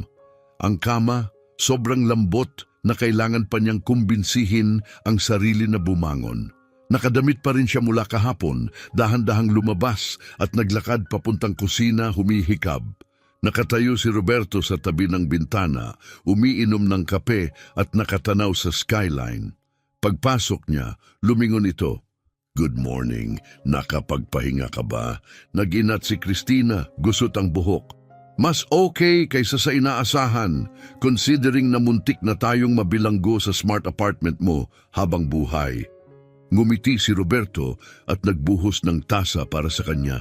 Nagprito rin ako ng pancakes, nasa mesa. Pinagmasdan niya ang plato puno ng duda. Nagprito ka ng pancakes? Talaga? Sinubukan ko, sagot ni Roberto medyo nahihiya. Hindi ko lang sigurado kung kumusta ang kinalabasan. Kumuha ng isang kagat si Cristina, gumunguya, saka napakunot ang noo. Interesting, parang goma na may halong pulot. Natawa si Roberto nahihiya. Mukhang mas magaling ako sa spreadsheets kaysa sa spatula. Klaro naman, pero hey, mabait ang gesture. 5 out of 10 para sa effort. Kumain sila sa tahimik ngunit magaan na paraan. Pero napansin ni Cristina na panay ang sulyap ni Roberto sa kanya kaysa sa pagkain. Tinaasan niya ng kilay. Ano, may sirup ba ako sa mukha? Hindi, seryoso ang tono ni Roberto. Iniisip ko lang. Iniisip ang ano. Nag-atubili siya, saka nagsabi, iniisip kung paanong bigla kang dumating at tuluyang binago ang buong buhay ko. Ngumisi si Christina, humigop ng kape. Yeah, ganyan talaga ang effect ko, parang trademark ko na. Mas higit pa dun, sabi ni Roberto mahina, pinaparamdam mo sa akin na gusto kong maging mas mabuti. Napatigil si Christina, nakabitin ang tasa sa labi, nabigla siya sa bigat ng mga salita. Kaya natural, tumugon siya gamit ang humor. Wow, big ones yon. Inensayo mo ba yan sa salamin o spur of the moment? Napakamot si Roberto. Kalimutan mo na, sobra yata. Wag! Sweet naman, medyo cheesy pero sweet. Nagtagpo ang mga mata nila, mas mahaba kaysa dati. May dumaan sa pagitan nila, isang bagay na pareho nilang hindi kayang pangalanan. Bigla siyang tumayo, si Christina. Anyway, tama na ang morning heart-to-heart. May trabaho tayo. Kailangan nating malaman kung saan naglaho si Leonardo Bautista. Tumango si Roberto, bumalik sa business mode. May ipinadala ang investigator na ilang address na madalas puntahan niya. Doon tayo magsimula. Buong umaga silang nag-research. Nakatuon si Christina sa laptop, sinusuyod ang lumang transaction records, pumapasok sa halos lahat ng database na kaya niya. Si Roberto naman, nasa tawag, kumokonekta sa mga kontak. Sinusubukang iugnay ang mga di magkasya siyang piraso. Tanghali na nang biglang magsalita si Christina. Roberto, dito ka. May nakita ako. Lumapit siya sa likod ni Christina. 2 linggo na ang nakalipas, may transfer si Leonardo. $1,000 lang, pero sapat para mag-iwan ng trail. Napunta ito sa isang maliit na account sa Seattle. Nasa Seattle siya? Tanong ni Roberto. Maybe. O dati. Sige, laliman ko pa. Kumikilos ang mga daliri ni Christina ng mabilis. Sobrang mabilis. Nakapasok siya sa mga database na siguradong hindi dapat napapasok ng kahit sino, winawasak ang mga firewall na parang papel. Pinagmamasdan siya ni Roberto, mangha. Saan mo natutunan lahat ng to? Curiosity, sagot ni Christina. Hindi inaalis ang tingin sa screen. At sobrang daming libreng oras nung teenager. Hindi entirely legal, pero sobrang effective. Bigla nang itim ang screen. Ano to? Reklamo ni Christina, nakakunot ang noo. Sumulpot ang mga linya ng code, sobrang bilis. Sinubukan niyang isara, walang gumana. Hindi, bulong niya. Anong nangyayari? Tanong ni Roberto, may kaba. Na-trigger ko ang trap, na-trace nila ang hack, diretso sa bank system. Lumabas ang bagong window at napatigil si Christina. Ito ang buong file niya, lahat, buong pangalan, home address, social security number, financial history, lumang litrato, pati login credentials, kumpletong digital profile. Alam na nila lahat tungkol sa akin, mahina niyang bulong. Nakatitig si Roberto sa screen, gulat. Paano nila nakuha to ng ganito kabilis? Dahil mas magaling sila kaysa sa inaakala ko, sagot ni Christina. At saka parang may taong live na nagtatype, lumabas ang bagong mensahe sa screen, letra kada letra. Hello Christina, or should I say, Ghost Key. Nanlamig ang dugo ni Christina, ang pangalang iyon, Ghost Key, nakalibing sa nakaraan niya, malalim, halos walang nakakaalam, at hindi dapat may nakakaalam. Isa pang mensahe ang sumulpot, you're clever but not as clever as you think. Hawak na namin ang lahat tungkol sa iyo ngayon, nakasulat sa mensahe sa screen. Ang address mo, ang mga kaibigan mo, ang pamilya mo. Kumusta na ang nanay mo sa Chicago? Nag-init ang mga luha sa likod ng mga mata ni Christina pero pinigilan niya. Hindi niya ipapakitang nasisira siya. Sa nanay ko nila ako tinatakot, bulong niya, nanginginig ang boses. Hinawakan ni Roberto ang balikat niya. Hindi natin hahayaan na may mangyari sa kanya. Pangako, pumikit si Christina, pilit pinapakalma ang hininga. Hindi mo maipapangako yan. Hawak nila lahat ng data ko, bahay ng nanay ko, alam nila lahat. Biglang tumunog ang telepono niya. Nakatingin siya sa screen. Unknown number. Nanginginig ang mga kamay nang sagutin niya. Hello? Isang distorted mechanical na boses ang narinig, halatang binago ng software. Cristina Fernandez, dapat nanatili ka na lang sa maliit mong cafe, nagbe-bake ng cupcakes. Pero hindi, gusto mong magpakabayani. Nanuyo ang lalamunan niya. Sino ka? Hindi mahalaga yon, tugon ng boses. Ang mahalaga, ikaw na ang target namin at hindi kami sumusuko. Hinawakan ni Cristina ang telepono nang mahigpit, pinilit magtunog mas matapang kaysa sa nararamdaman. Hahanapin kita at kapag nahanap kita, babagsak ka. Tumawa ang boses, malamig, robotic at malupit. Good luck with that. Hanggang sa oras na yon, mag-isip ka ng mabuti tungkol sa mga mahal mo. Ang kafe mo ay simula lang. Ang nanay mo, ang mga kaibigan mo. Lahat yan pwedeng maglaho sa isang click. Naputol ang linya, nabitawan ni Cristina ang telepono na parang paso. Nanginig ang buong katawan niya. Agad siyang niyakap ni Roberto, mahigpit. Huminga, bulong niya. Huminga kasama ko. Kumapit si Cristina, sa wakas hinayaang bumuhos ang mga luha. Lahat ng takot, lahat ng galit, sumabog. Hindi ko kaya, Roberto. Hindi ko kayang isugal ang buhay ng nanay ko. Hindi ko kaya. Hindi ka nag-iisa. Sagot niya banayad ngunit mariin. Malalampasan natin to, magkasama. Umatras si Cristina, pinunasan ang muka. Paano? Hawak nila lahat ng baraha. Alam nila lahat tungkol sa akin. Nag-vibrate ulit ang telepono niya, isang text. Binasa ni Cristina, halos tumigil ang tibok ng puso niya. Kung hindi ka titigil, gigibain namin lahat ng mahal mo. Kasama ang larawan, ang harap ng bahay ng kanyang ina sa Chicago. May timestamp, ilang oras pa lang ang nakalipas. Nandun na sila, bulong ni Cristina, nababasag ang tinig. Nanginginig ang kamay niya, kaya si Roberto ang humawak sa telepono. Tawagan mo siya, dali, utos niya. Nanginginig si Cristina habang nagdadial. Bawat ring, parang isang siglo. Sa wakas, pamilyar na boses ang sumagot. Hello? Mom? Halos pasigaw si Cristina. Ayos ka lang ba? Siyempre ayos lang ako anak, bakit? Tumulo ang luha ng ginhawa, wala kang napapansin, walang kakaiba, walang tao sa labas, walang nakaparadang kotse. Wala, normal lang lahat. Cristina, natatakot na ako. Ano bang nangyayari? Huminga siya ng malalim, nanginginig. Wala, ma'am. Basta pakiusap, manatili ka sa loob ngayon. Ilak lahat ng pinto at bintana. Cristina Maria Fernandez. Tumalim ang boses ng ina niya. Sabihin mo sa akin kung ano talaga ang nangyayari. Ipapaliwanag ko mamaya. Pakiusap, gawin mo muna. Tahimik. Saka bumuntong hininga ang kanyang ina. Fine. Pero tatawag ka ulit ngayong araw. Promise? Promise, mahal kita, ma'am. Mahal din kita, anak. Ibaba ni Cristina ang tawag at napaupo sa couch. Okay siya? Tanong ni Roberto. Sa ngayon, pero hindi ko alam kung hanggang kailan. Agad na kinuha ni Roberto ang telepono. Kukuha ako ng private security para bantayan ang bahay niya. Napatitig si Cristina. Gagawin mo yon? Siyempre, hindi ko hahayaang may mangyari sa pamilya mo. Sa unang pagkakataon, matapos ang maraming araw, nakaramdam si Cristina ng maliit na sulyap ng pag-asa. Baka hindi nga siya nag-iisa. Lumipas ang araw na puno ng tawag, paghahanap at mga dead end. Halos hindi kumain si Cristina, abala sa paghahanap ng kahit anong paraan para makabawi. Paulit-ulit siyang pinipilit ni Roberto na magpahinga.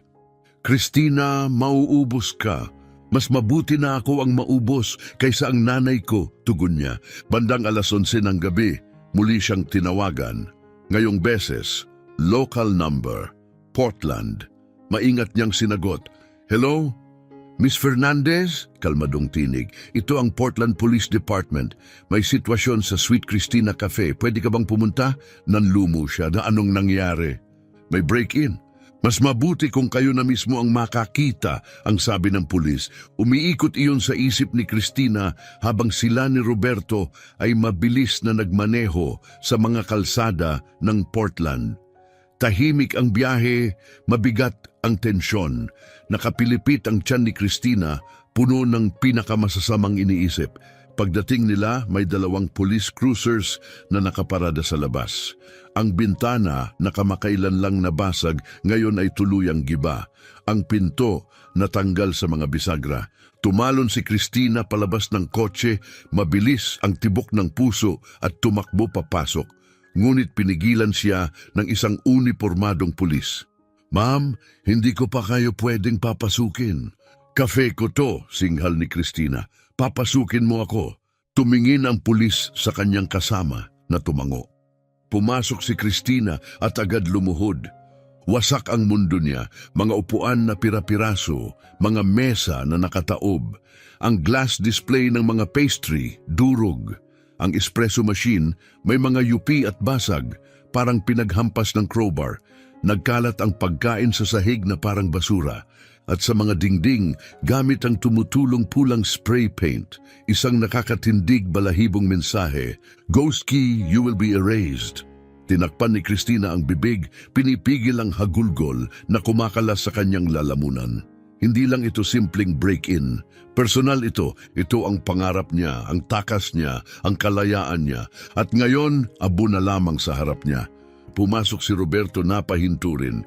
"Diyos ko!" Lumapit ang isang pulis, banayad. "Miss Fernandez, may nawawala ba?" Pinunasan ni Cristina ang luha sa mga mata. "Ang computer ko, nasa opisina." Mabilis siyang tumakbo sa likod. Wasak ang pinto ng opisina, baliktad ang mesa. Wala na ang computer, ang mga backup drives, ang mga laptop. Lahat ng gamit niya para lumaban. Wala na, maliban sa isang nakatiklop na papel na iniwan sa mesa. "You should have stopped while you had the chance." Lumabas si Cristina, hawak ang papel na nanginginig ang mga daliri. Nakausap pa ni Roberto ang mga pulis. "Kinuha nila lahat," malamig niyang sabi, "lahat ng gamit ko, ang mga file ko, ang backups ko, lahat ng tools ko." Tumango ang pulis, nagsusulat, "Gagawa kami ng full report. Kapag may naalala pa kayo, tawagan niyo agad kami." Nang umalis ang mga pulis, nanatiling nakatayo si Cristina sa gitna ng pagkawasak. Tulala, nakatitig sa mga guho ng kanyang dating santuwaryo.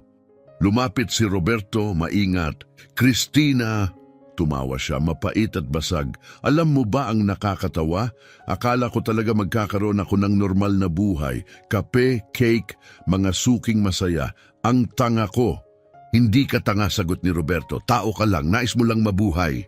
Lumingon siya, sa wakas dumaloy ang mga luha sa pisngi. "At tingnan mo kung saan ako napunta. Wala na lahat. At hindi pa sila tapos, Roberto. Hindi sila titigil hanggang wala nang matira."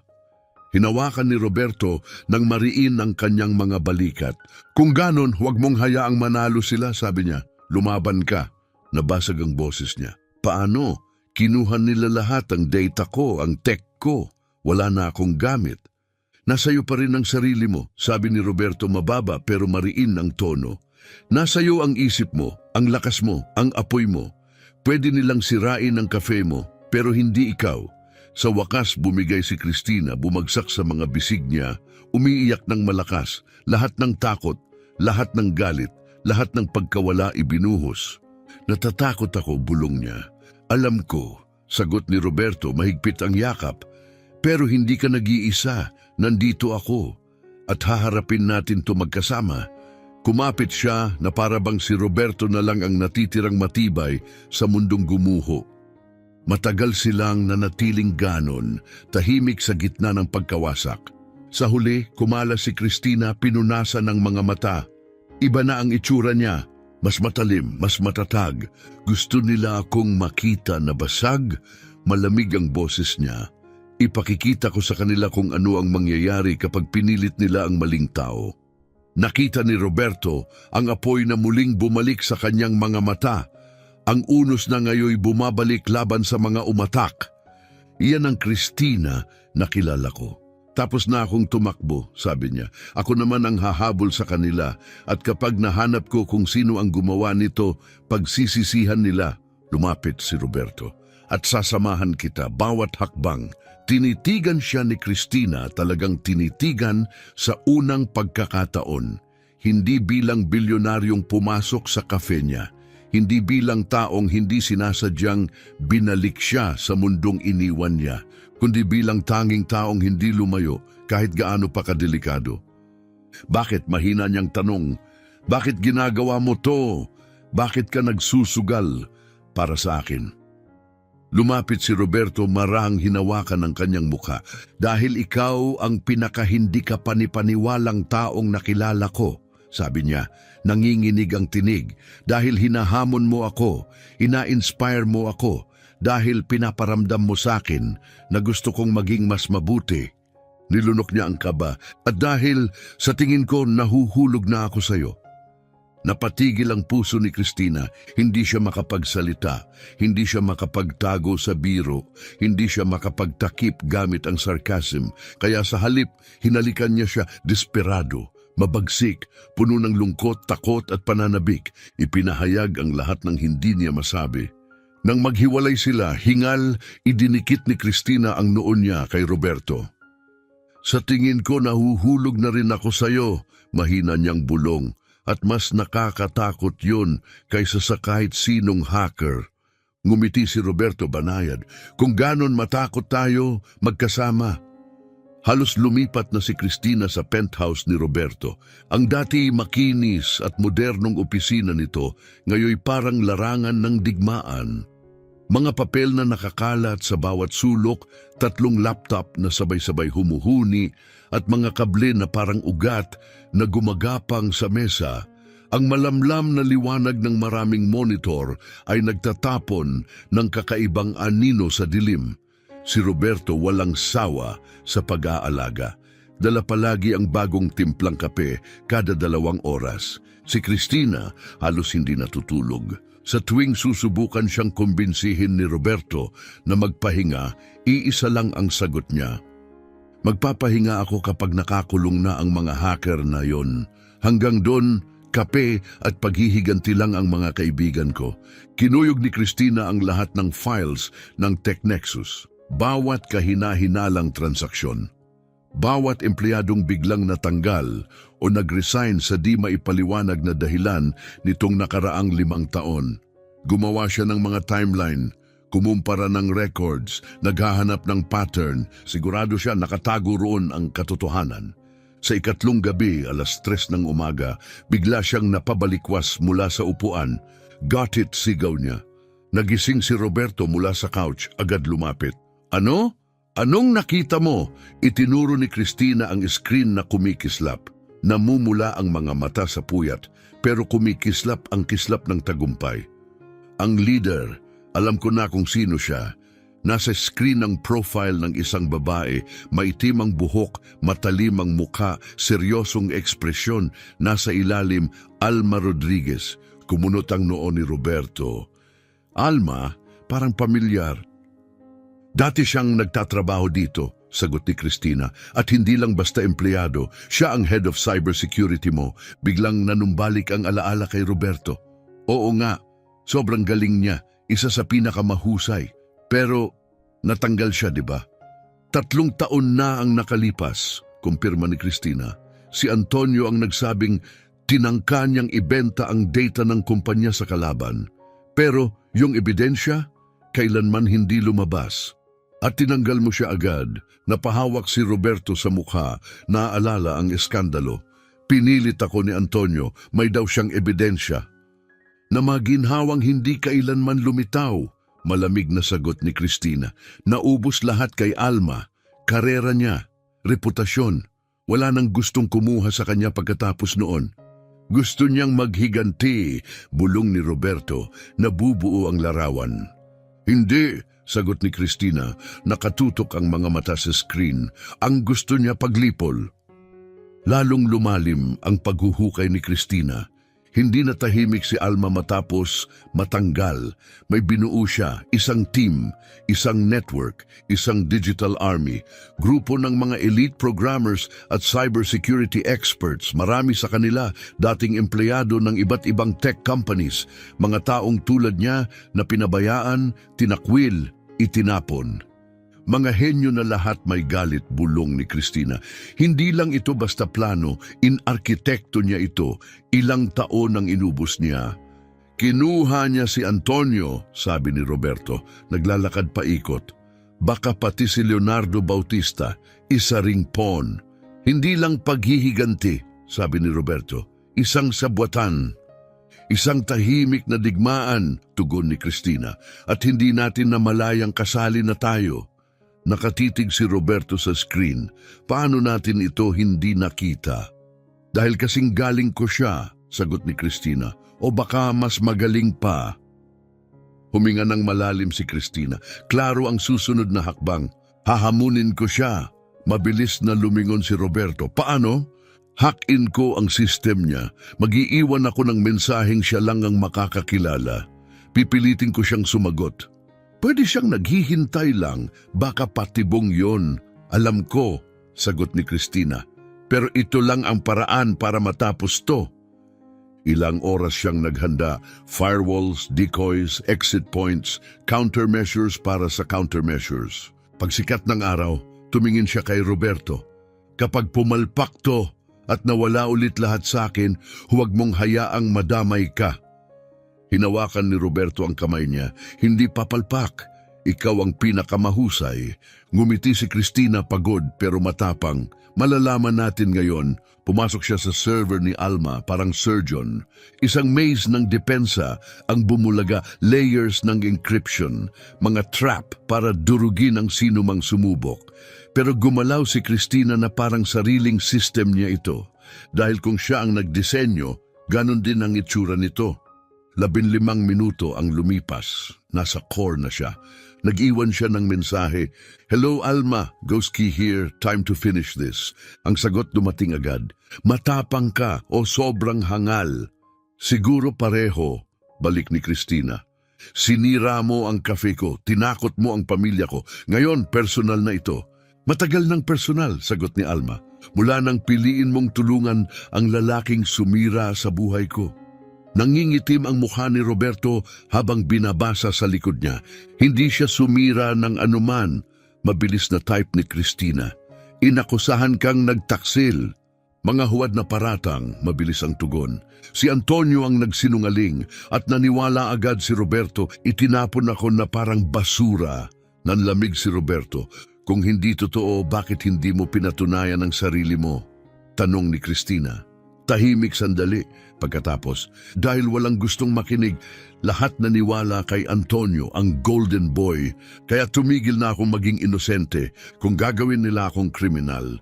Mas pinili kong maging pinakamatinding kriminal na nakita nila. Huminga ng malalim si Cristina. Nauunawaan niya ang galit ni Alma. Alam niya kung gaano kasakit ang pagtataksil, isang sugat na hindi kailanman naghihilom. Kaya pa niyang maunawaan ang pakiramdam ng itinapon at kinalimutan. Pero hindi nito pinapatawad ang ginawa ni Alma. "May karapatan kang magalit," mahinahong tinatype ni Cristina.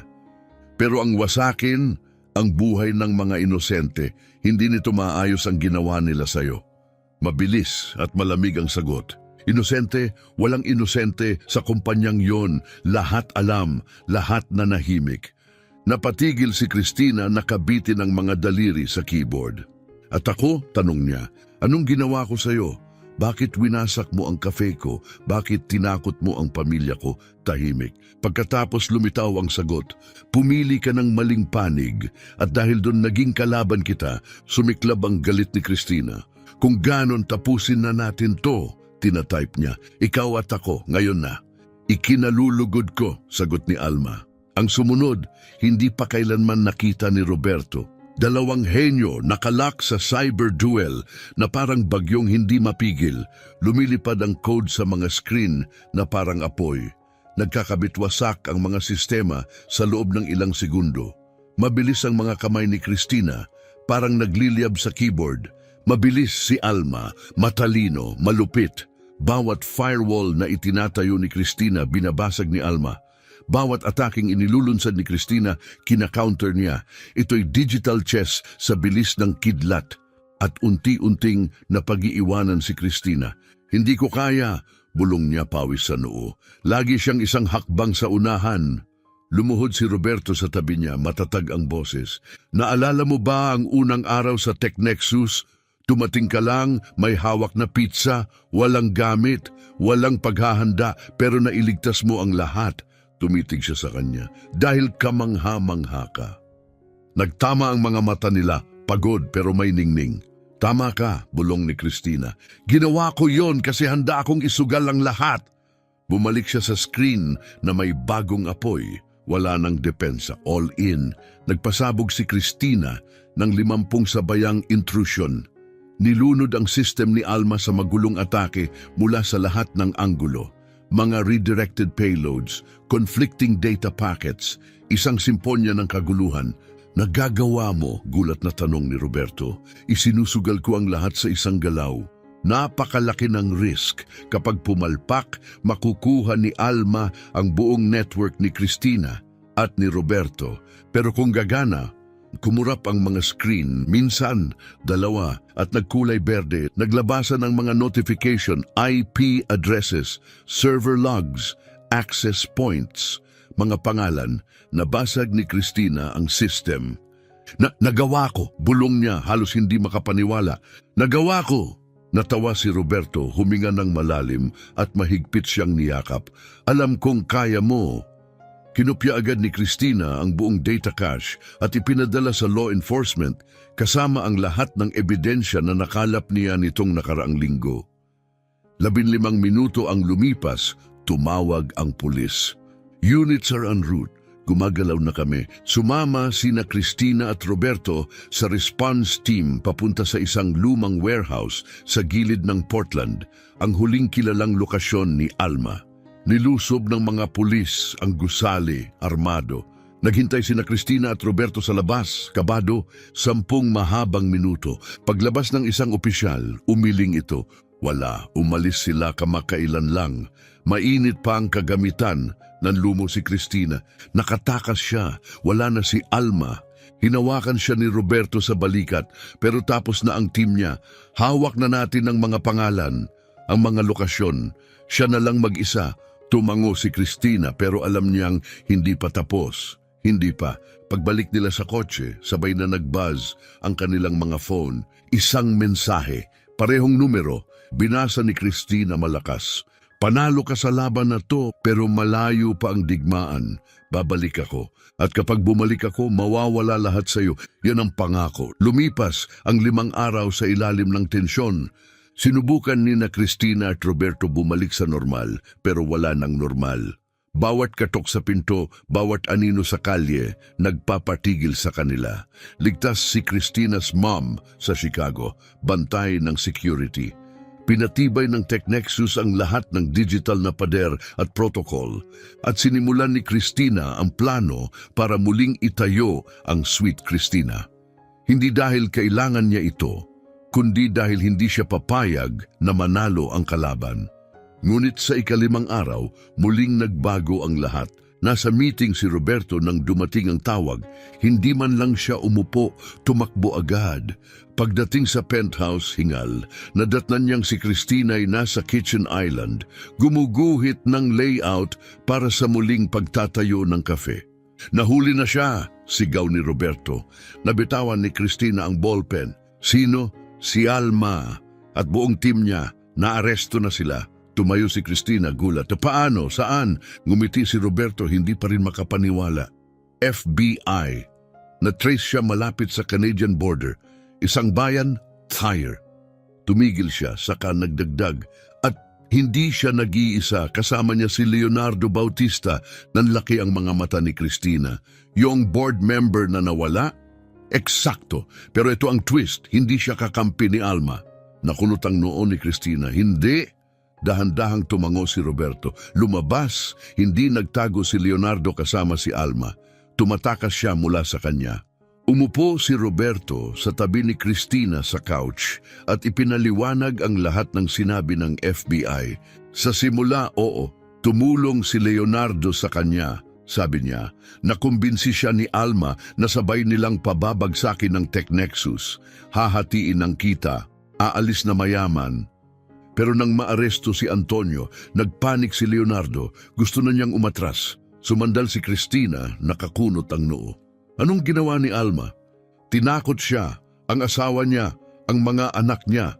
Sinabi niyang kung magsasalita siya, gigibain niya ang buong buhay nila. Umiling si Cristina, gulat at galit, at gagawin niya talaga yon. Naniwala si Leonardo, sagot ni Roberto. Kaya nag-quit siya, kinuha ang pamilya niya at tumakas. Nagtago sa isang maliit na bayan sa labas ng Guadalajara. At nahanap siya ng FBI? Tanong ni Cristina. Nahanap silang dalawa, kumpirma ni Roberto. Nang marinig ni Leonardo na nahuli si Alma malapit sa Canadian border, siya mismo ang sumuko. Ibinigay niya lahat, mga mensahe, recordings, files, buong kumpisal. Napalunok si Cristina. So, tapos na. Hinawakan ni Roberto ang mga kamay niya at ngumiti sa unang pagkakataon sa napakatagal. Tapos na, si Alma, si Antonio, si Leonardo, 8 pa sa team niya, lahat nasa kustodiya na.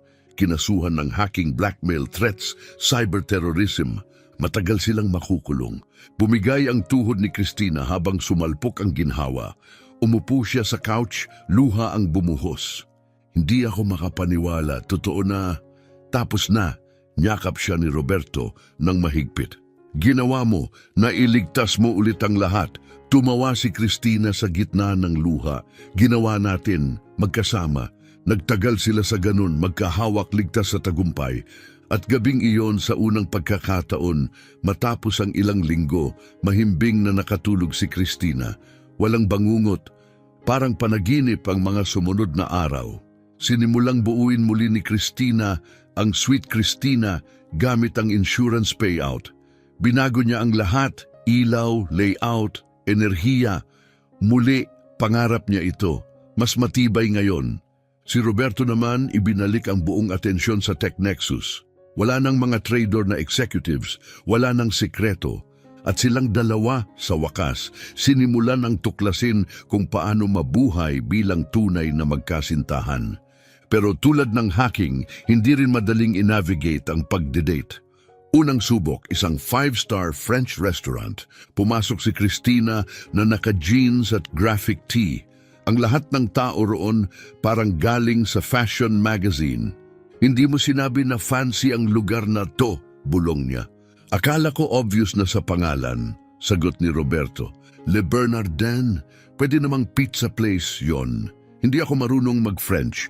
Natawa silang malakas hanggang sa pinagsabihan sila ng waiter na hinaan ng ingay. Pangalawang subok, si Cristina ang nag-imbita kay Roberto sa kusina para mag-bake. Sunog ang tubig. Paano ka nakasunog ng tubig? Tanong ni Cristina nakatitig sa nasunog na kaserola. Hindi ko alam. Lumingon lang ako saglit tapos nag-apoy na. Pinapatakbo mo ang $1 billion na tech company pero hindi mo kayang magpakulo ng tubig. Nakakakabayan. Hindi ko talaga forte ang pagluluto. Hindi lang hindi forte, kabaliwan na. Pero sa kabila ng gulo, masaya sila. Nadiskubre ni Roberto na kumakanta si Cristina ng mga 80 songs habang nagbe-bake. Malakas at sobrang sintonado. Nadiskubre naman ni Cristina na ang tuyong humor ni Roberto ay perpektong tugma sa kanyang sarcasm. Sila ay kakaibang perpekto. Maayos na ang lahat hanggang sa sumali ang media. Naglabas ang Portland Business Journal ng headline, Billionaire CEO dating former delivery girl who hacked company. Napaikot ang mata ni Cristina. Astig, ako na ngayon si former delivery girl. Parang yun lang ang buong buhay ko. Mas seryoso si Roberto. Nagpapanik ang mga investors ko. Hulaan ko, sabi ni Cristina. Hindi sila tuwang-tuwa. Understatement of the year yon. Sa susunod na board meeting, pumasok si Roberto sa kwartong puno ng suits na mas mahal pa kaysa sa kotse ni Cristina. Diretsyong nagsalita si Marlon Pascua, pinakamalaking investor ng TechNexus. Roberto, kailangan nating pag-usapan ang personal life mo. Hindi niyo saklaw ang personal life ko. Saklaw, malamig na sagot ni Marlon, kapag naaapektuhan nito ang public image ng kumpanya. Nakikipag-date ka sa babaeng misang nag-hack ng systems natin. Sumabat si Patricia Holmes, isa pang malaking investor. Headline siya ngayon. At tingin ng publiko, isa siyang opportunist, isang delivery girl na sinuwerte at kumapit sa'yo. Nagkuyom ng panga si Roberto, bumaba ang boses. Hinak niya tayo para iligtas tayo. 2 beses. Kung hindi dahil sa kanya, wala na ang Tech Nexus ngayon. Naiintindihan namin yan, sagot ni Patricia. Pero ang perception, iba sa katotohanan. At perception ang tinitingnan ng investors. Napabuntong hininga si Marlon. Pipiliin mo kung ano ang mas mahalaga, siya o ang kinabukasan ng kumpanyang ito. Roberto, magpakatino ka naman, sabi ni Marlon, halatang naiinis. Pwede kang makipagrelasyon kanino man, yung galing sa mundo natin, may tamang background, walang bagahe. Bagahe? Umangat ang boses ni Roberto, matalim at matigas habang tumayo. Yung babaeng nagligtas sa kumpanyang ito ang tinatawag mong bagahe? Ang sinasabi namin, singit ni Patricia, hindi siya ang tamang imahe para sa isang tao sa posisyon mo. Tiningnan ni Roberto ang paligid ng boardroom, mga taong nakasama niya sa trabaho ng maraming taon. Mga taong ngayoy hinihiling sa kanya na pumili sa pagitan ng pag-ibig at pamana. Kitalaban sa prinsipyo. At doon, ginawa niya ang kanyang desisyon. Sanayin niyo na lang ang sarili niyo, matatag niyang sinabi. Dahil pinili ko si Christina. At kung problema yun sa inyo, naroon ang pinto. Ibenta niyo ang shares ninyo. Maghanap kayo ng ibang kumpanyang pag-iinvestan. Tumahimik ang buong silid. Binibigyan mo kami ng ultimatum? Tanong ni Marlon, hindi makapaniwala. Ginagawa kong malinaw ang mga prioridad ko. Sagot ni Roberto, hindi na tinag. Mananatili si Christina. Kung hindi niyo matanggap, umalis kayo. Tumayo si Patricia halatang nabigla. Nagkakamali ka. Siguro, sagot ni Roberto, pero pagkakamali ko yon. Pagsisisihan mo to. Hindi ako naniniwala. At doon lumabas si Roberto, mabilis ang tibok ng puso, ngunit taas noo. Pag-uwi sa penthouse, nakaupo si Christina sa couch, nanonood ng lumang pelikula, may hawak na popcorn sa kandungan. Pagpasok ni Roberto, agad niyang nakita ang bagyong dala ng mga mata nito. Anong nangyari? Tanong niya. Umupo si Roberto sa tabi niya, hinawakan ng mga kamay niya. Nagkaroon ng board meeting, kumirot ang tiyan ni Christina. At pinapili nila ako, sabi ni Roberto. Ikaw o ang imahe ng kumpanya. Ibababa na sana ni Christina ang tingin. Roberto, naiintindihan ko kung pinili kita. Napataas ang ulo niya, nanlaki ang mga mata. Ano? Sinabi ko sa kanila na kung may problema sila sa iyo, pwede nilang dalhin ang pera nila kung saan nila gusto. Hindi makapagsalita si Christina. Totoo bang sinabi mo yon? Totoo. At hindi ko pinagsisisihan. Kahit isang segundo, napuno ng luha ang mga mata niya. Sira ka talaga, lubos na sira. Malamang, pwede kang mawalan ng investors, ng reputasyon, lahat. Pwede nga, tumango siya, pero hindi ko pwedeng mawala ka. Yumakap si Christina sa kanya. Hinalikan siya ng puno ng pasasalamat, emosyon at pag-ibig na hindi kayang igupo ng headlines o pressure. Pagkatapos, tumawa siya habang humahagulgol. Wala pang taong gumawa ng ganito para sa akin. Panahon na siguro, sagot ni Roberto. Tandaan mo, nakagapos ka na sa akin ngayon. Pagkatapos ng grand gesture na yon wala nang atrasan. Yon naman ang plano. Nagyakapan sila ng mahigpit, nakalimutan ang pelikula at nagningning ang mga ilaw ng lungsod sa labas ng bintana. Sa unang pagkakataon, nakaramdam si Christina ng tunay na kapayapaan. Hindi dahil perpekto ang mundo, kundi dahil alam niyang hindi na niya haharapin ito mag-isa. Muling itinayo ni Christina ang Sweet Christina, mas maliwanag, mas matatag. Nagdagdag siya ng security cameras, alarm system at 2 part-timers. Si Roberto ang nagpondo sa lahat ng tech. Isipin mo na lang na puhunan para sa kapanatagan, biro nito. Ang grand reopening ay parang piyesta. Dumating ang kalahati ng kapitbahayan, ilang reporter, at syempre si Mr. Morales. Morales, Nakita ko ang platinum card mo nung isang linggo. Biro ni Christina. Ngumisi ito. Mas masaya kapag pinapagalitan mo ako. Napailing si Christina pero ngumiti rin. Si Roberto halos araw-araw dumadaan. Ngayon, hindi na kailangang magkunwari. 6 na buwan matapos mag-reopen, nagdaos si Christina ng maliit na salusalo, puno ng ilaw, musika, at matatamis na pagkain ng kafe. Dumating si Roberto, medyo huli at halatang kinakabahan. Kailangan kong sabihin ang isang bagay, Anya. Ngayon, sa gitna ng party, gulat na sagot ni Christina. Ngayon, umakyat si Roberto sa isang upuan at tinawag ang atensyon ng lahat. Tumahimik ang musika, tumigil ang usapan, lahat ng mata nakatuon sa kanila. Cristina Fernandez, panimulan niya, 1 taon na ang nakalipas nang dumating ka sa opisina ko na may dalang malamig na pizza at ginulo ang buong buhay ko. Iniligtas mo ang kumpanya ko, pinatawa mo ako nung akala ko'y tapos na ang lahat at pinaalala mong may higit pa sa buhay kaysa sa boardrooms at balance sheets. Matalino ka, malakas ka, nakakatawa ka, at gumagawa ka ng pinakamahusay na cake na natikman ko. Tumulo ang luha sa mga mata ni Christina. Lumuhod si Roberto, inilabas ang maliit na kahon na may simpleng singsing. Christina, pakakasalan mo ba ako? Nagpalakpakan ng lahat, natigilan si Christina. Dito, sa cafe ko, sa harap ng lahat, akala ko magugustuhan mo. Kilalang kilala mo ba talaga ako? So ibig sabihin ba nun ay hindi?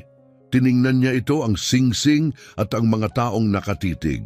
Pag-iisipan ko, pakasalan ng isang bilyonaryo na hindi marunong magluto, may investors na nakakainis at laging dinadala ako sa mga event na hindi ko alam kung anong tinidor ang gagamitin. Napasimangot si Roberto, pero marunong magtimpla ng kape, nagpapatawa sa akin kahit sa pinakamasamang araw at ipinaglaban tayo kahit laban sa lahat. Oo, pakakasalan kita. Sumabog sa tuwa ang buong kafe. Dumating ang araw. Eleganting venue, simpleng lace dress at vows na parehong matamis at nakakatawa. Roberto, sabi ni Christina, nung una kang pumasok sa kafe ko, akala ko isa ka lang sa mga supladong kailangan ng kape.